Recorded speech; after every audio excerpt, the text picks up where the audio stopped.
मुंबईतील चारकोपमधील अनधिकृत मशिदीचा मुद्दा हा विधानसभेमध्ये उपस्थित करण्यात आलेला आहे। आमदार योगेश सागर यांनी हा मुद्दा उपस्थित केलेला आहे। ज्यांनी अनधिकृत बांधकामे केली आहेत त्यांच्या विरुद्ध गुन्हा दाखल करा अशा प्रकारची मागणी देखील योगेश सागर यांनी केलेली आहे।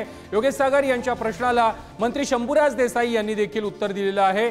1 महिन्यात अनधिकृत बांधकाम हटवलं जाईल अशा प्रकारचं उत्तर देसाई यांनी दिलं आहे।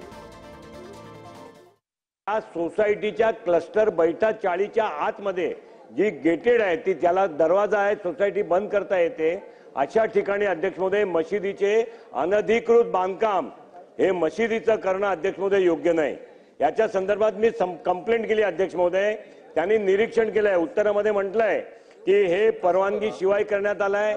ज्यांच्या नावाने जागा होती ते त्या सुनावणीला आले नाहीत, जे तिथे ज्यांनी उत्तर दिलंय ते कोण आहे ते माहिती नाही आहे।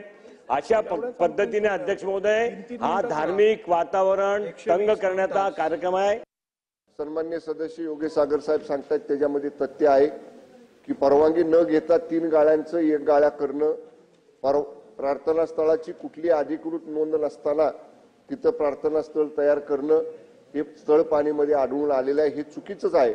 त्यामुळे 1 महिन्याच्या आत या संपूर्ण ठिकाणी जे केलेलं अतिक्रमण आहे, एकत्रीकरण जे केलेलं आहे, जिथं अनधिकृत प्रार्थना स्थळ निर्माण केलेलं आहे ते 1 महिन्याच्या आत हटवलं जाईल।